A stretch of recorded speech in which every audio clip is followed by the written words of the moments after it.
Get ready for some heart-pounding moments and gut-wrenching twists as we dive into the most brutal poker bad beats ever recorded. These are the hands that left seasoned pros stunned, and millions on the line slipping through their fingers in the blink of an eye. From perfect reads turned upside down to rivers that turned dreams into nightmares.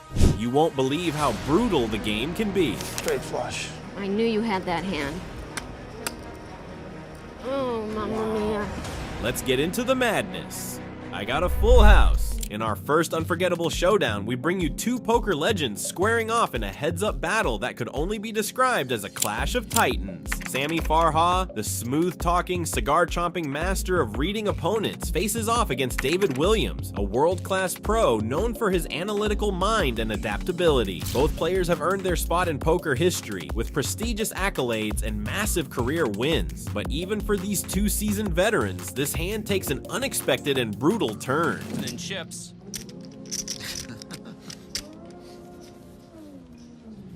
David with queen 6. Limps in on the button. Sammy with queen 10 suited. He raises to 7,000. I hit the button. Take the button.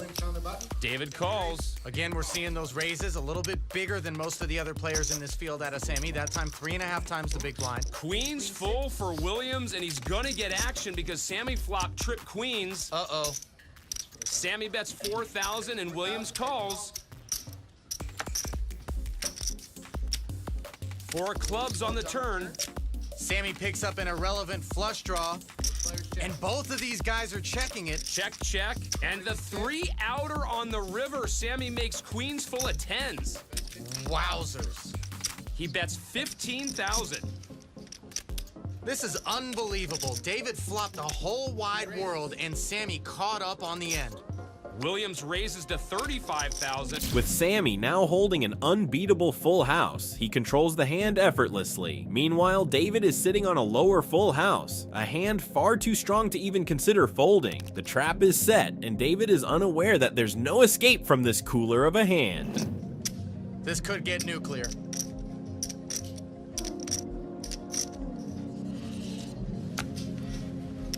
This is all pageantry by Sammy Farha.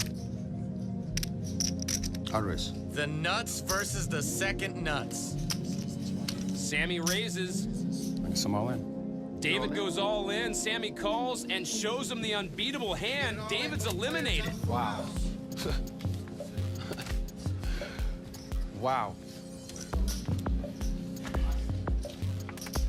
That is brutal. With the river card falling, Sammy Farha hits the only full house that devastates David Williams. It's a classic cooler where Williams, holding what was an unbeatable full house on the turn, suddenly finds himself crushed by Farha's better one. It's a hand that's as shocking as it is rare, and a reminder that no matter how good you are, poker always has the power to surprise you when you least expect it. A river runs through it. This next hand showcases the unpredictability of poker draws and the ruthless nature of the game itself. Both players find themselves involved with less than ideal hands, yet Jacob goes from having virtually no equity on the flop to facing the easiest call of his life. What starts as a seemingly losing situation rapidly improves into an unbeatable hand. But I mean, this is genuine. He is giving the players a break. He's giving them a hell of a break. And I've been around a long time, and I want to say that the poker players don't deserve it. Not the ones we know. Well, as the Party Poker Live president, John Duthie, says, this is a tour for the players. And is he right? These kind of whopping guarantees, the opportunity for the little guy to get in these tournaments, the added money, the prize money, it's just massive. It's just incredible.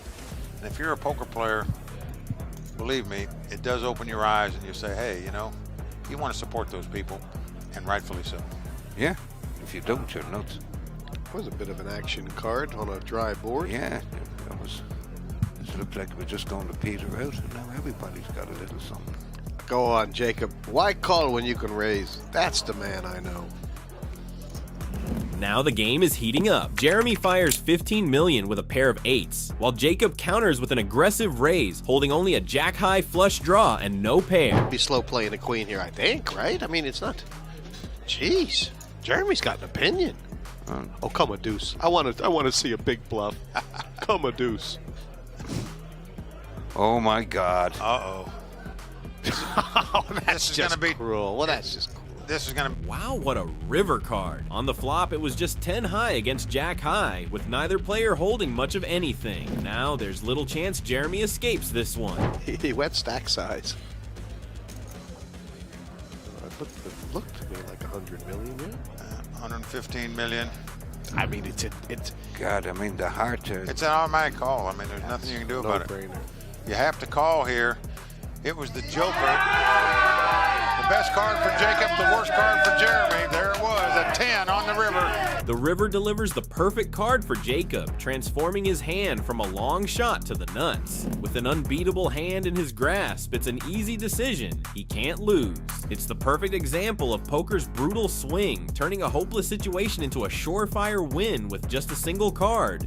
Pro versus pro. Poker is an unforgiving game, and even the top pros are vulnerable to its cruel twists. In our next clip, poker giants Jennifer Harman and Corey Zeidman face off. They attempt to make perfect decisions, but luck has other plans. What starts as an ideal setup for both players takes an unexpected, brutal turn that they couldn't have seen coming.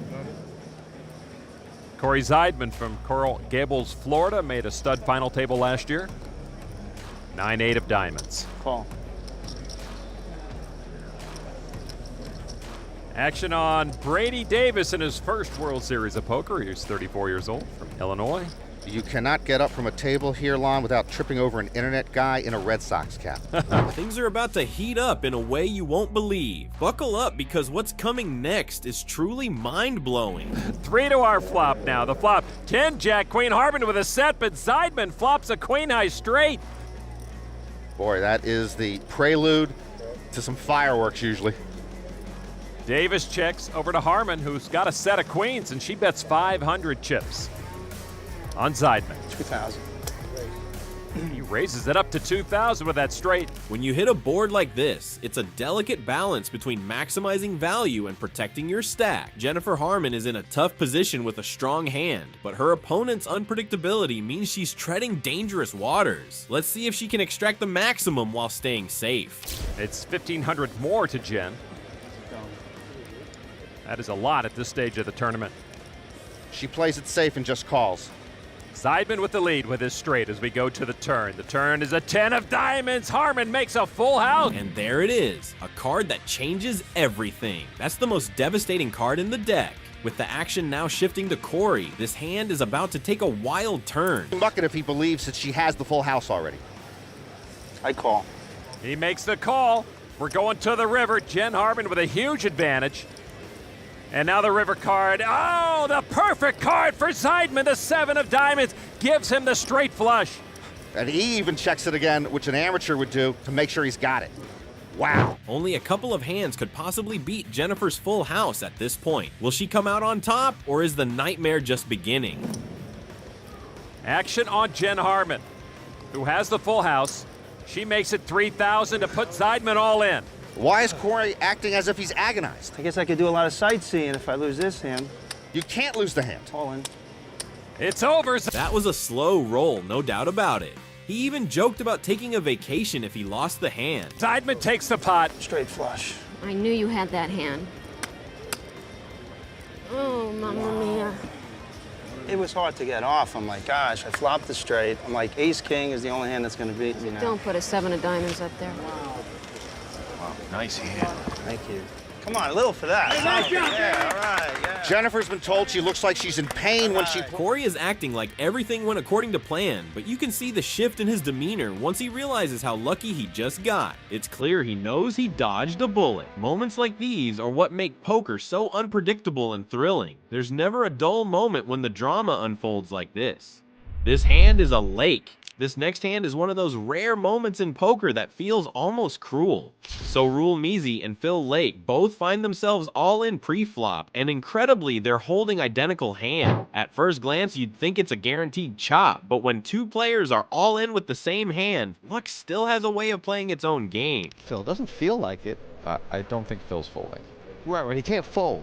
But the 4-bet feels I think Phil similar. might just, based on his, he's going to, here it is, do some weird, like, No, you know, here's what Phil's gonna do. He's gonna think about it for a minute. And then he's gonna jam? look down. He's gonna like cut out like 110,000 or 129,000 more. Slide it on his 2 cards into the pot. So yeah, Phil's here's putting 100. Did I say 129,000? Because God, that looks close.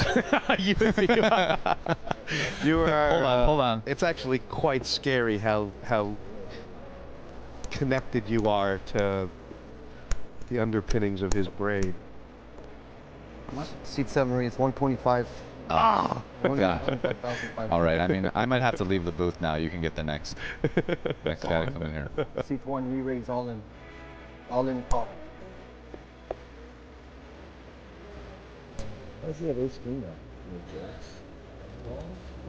If you have never been in one of these situations, it isn't very fun. All players want to win, but very few players dream of winning massive pots with the same hand as the other guy. Either way, there are still 5 more cards to come. But you're suited, bro. You should. Correct. I can't help it. It's a chop. Well, it's actually not a chop. What do you mean? If it was offsuit, that would be okay. That was some high-level banter right there. You get it all lined up. You get it right every time. Missy correctly figured out he was slow rolling the chop. I was thinking if you have ace king, maybe what I'm supposed to do is look at the flop, then pop it on a jack kind of flop. Right. Wow, everybody is standing up. Everybody is standing up. 4 spades, but I don't want to. I mean, this is not a big thing. Everybody stood up. Oh, Missy's. I deserve to lose. By the way, Bring it on. everybody wants Phil to lose this. Whatever. I'm in Montreal. I'm gonna have a good time doing something. Sweetheart, so no. Wow. This is like the sickest moment. I gotta be ready to hug you if things go wrong. Either way, you're getting a hug. Yeah. You're getting. You're good. I looked at the ace king of hearts. I'm okay with it. I deserve the club. I deserve it, don't I? I deserve it. A little bit. I deserve it. A little bit. Phil's energy is not good here. That's his backpack. I'm feeling worried about this. The gods saw. They were on vacation. It's feeling clubby. Wow.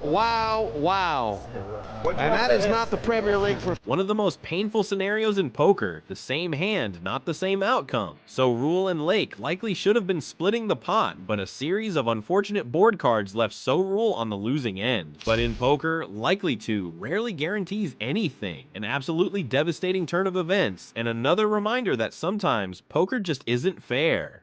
Heads up headache. Now we move on to a high-stakes heads-up championship battle. Joe takes on Eugene in an intense matchup, with both players showing why they've earned their elite status. The action culminates in one of the most brutal runouts you'll ever see. And calls.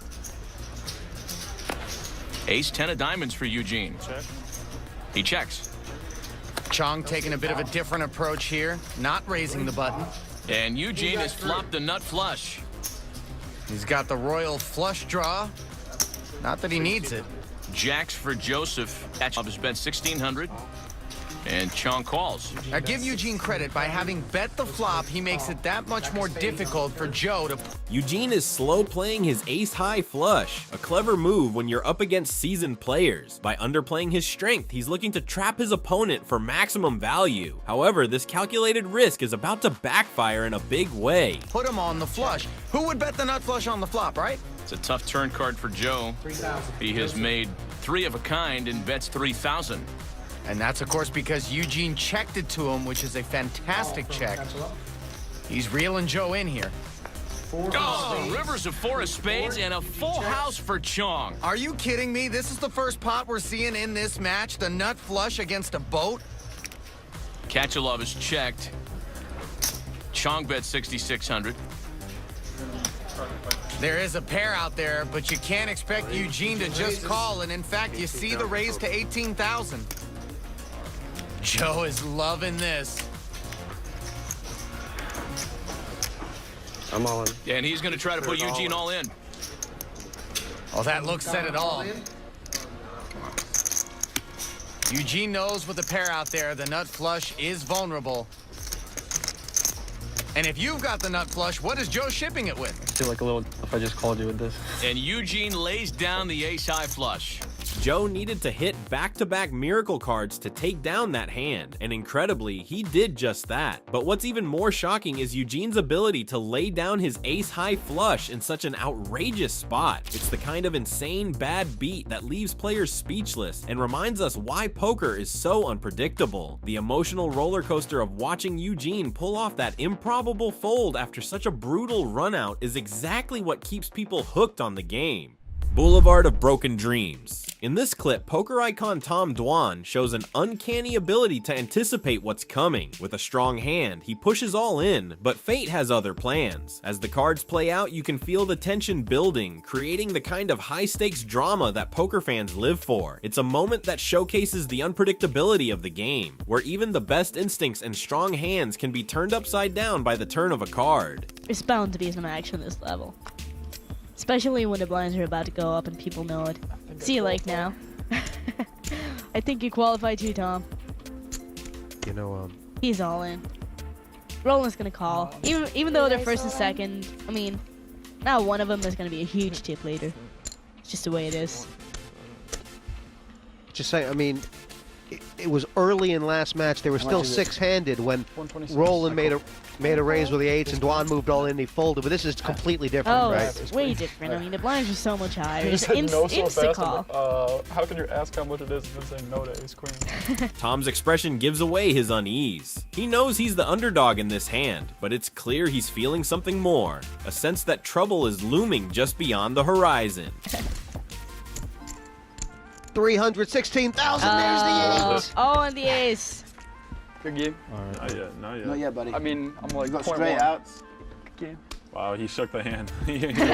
That's allowed. Why would you Such a mistake. That's like an accepting. That's really good. allowed. You should chop it down. Ace, I don't do that in the king, relationship when you tenor, go, jack to You stay accepted alive. Oh, that's it. Hold on, slow down. I made such a big You mistake. gotta do it to him now. You gotta do it to him now. Nope. Put the code on. I made such a big mistake. Why would you take? Why would you take? I don't know what I did. You just like Put a 10 out there. cost yourself the tournament. He knows to put the jacket on was strategy. Where's the 10? Taking his microphone off. He's walking out the door. 1, 2, 3. Oh! Sick. It didn't come yet. It didn't come yet. No, yo, wait. Oh my God! Oh my God! They're just quiet. Push roll in the chips. He's gone. They're just quiet. In a surprising twist, Tom Dwan's instincts miss the mark entirely. Yet what's truly extraordinary is how he reacts. Before the final card even hits the table, Dwan is already walking away, as if he knows the bad beat is coming. It's a humorous display of poker players' superstition, but ironically, his premonition only foreshadows the inevitable. The brutal turn of events unfolds the opposite as he feared, showing that sometimes poker has its own agenda. I'm not lucky in these situations. In our next clip, Jean Robert Bell Landa gets a very weak hand to call him, but in poker, even when the odds are in your favor, there's no such thing as a guaranteed win. Sometimes a seemingly harmless hand can transform into a nightmare. Folds over to Belland. Belland with ace queen offsuit in the small blind. I'm gonna raise. I'll play all my chips. And Belland is going to move all in with ace queen. Big blind Phil Hellmuth folds. Cool. And a call from Akopian quickly. Motley 10-9 will call him. Wow. I'm left. Oh, God. Did I not raise enough? No! I win. Well, I did, huh? I win. I do need a double up, but man, I don't even understand. We talk a lot about the landmines the pros have to dodge at the main event. Here's one. I love the call, but I'm not very lucky in these kind of situations. Oh no? We've all been there. When you openly voice that sinking feeling, that bad luck is just around the corner. In poker, it's almost as if saying it out loud can make it happen. Of course I was strong, but strong or not, 10-9? All right, 10-9 against Belland's ace queen. And there's an ace. Yes! John Robert loves the call now. Baby. Come on. No jacks, please.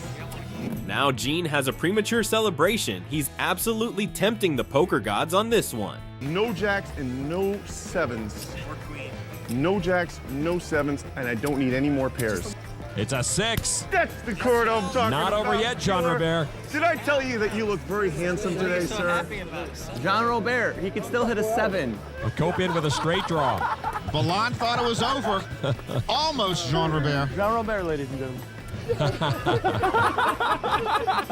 Bye-bye. Copian thinks he's going to hit the 4-outer. Don't do it to me like that. That would be ugly. Copian needs a 7 for a straight to knock out Jean Robert. River card. Oh! It's a 7. Ballon is gone. Thank goodness it wasn't Phil. Oh. God. What seemed like an ideal situation quickly spirals into a crushing defeat. It's tough not to feel for Bell Land, but let's be honest, he almost jinxed himself. After all, he predicted his own downfall, while his opponent, full of confidence, casually said, bye-bye, knowing a Miracle 7 was his only hope. The contrast in their attitudes is striking, and while it shouldn't influence the cards, it somehow always seems to. Mouth closed. In our final hand of the day, we witnessed the sheer unpredictability of poker in full force. Multiple players go into the hand with exceptionally strong pre-flop holdings, but the action only intensifies from there. It's a true poker cooler situation as these players are trapped in the pot by their amazingly strong hands. He was supposed to leave today for Ocean City, Maryland for vacation. He'll lose his room deposit, but now he can afford it. A raise to 250,000. Scott Lazar with pocket aces. Welcome to the final table. He's got a double check. I raise. Re-raise. Lazar will re-raise. It is $1 million now to Joseph Hashem. That's a real raise. That is a final table raise. Andrew Black will fold. Tex Barch, second in chip, says no thanks, too rich. Now over to Mike Matisow. Matisow with one. Oh, Matisow with pocket kings now to open up. Oh, and his kings could hit a brutal roadblock. Lazar's pocket aces. All in. And Matisow moves. That's one of the coldest decks you will ever see. You can't fault Mike for shoving with pocket kings. It's the right move, but sometimes in poker you can make all the right moves and still end up short. Moves all his chips in. Aaron Cantor has him covered, so Matisow is all in. Geez, we have just only started. So Cantor folds, so does Kondracki. Now action on the jacks of Danneman. Danneman might be thinking, well, one of these two guys probably has me beat. I'm in for only 250,000. I got 5 million in front of me. Let's laugh it off, laugh off the $250,000, and maybe live for another hand. He does fold. I call. Lazar is right there, of course, with the call. Oh, and look at Mike Matisow, who opened up with kings. It's up to them. As Scott said, it's all in the hands of the poker gods now, and they always find a way to keep the game interesting. It's about normal for me, though. Cooler. What a showdown to start this championship table. Aces versus kings. And Matisow just feels snake bit again. Matisow's mom and brother now with everyone else ready to watch the flop. Time! Oh, a king! Matisow gets a set! Just moments after complaining about his bad luck, Mike's already celebrating before the hand is even finished, a move that usually doesn't end well. Shot. Matisow can't bear the watch. Lazar is the one who may be eliminated. Lazar needs an ace or a heart on the river, or he's the first one out of here. Now the river, it's a heart! Lazar wins it! Yes! Yes! Yes! Told me I had it! Oh, he got it. And just like that, the tables turn once more. Mike's premature celebration turns into a suck out for the ages. Thanks for watching, and to keep up with all the latest poker fights, biggest scandals, and legendary runouts, make sure to like and subscribe.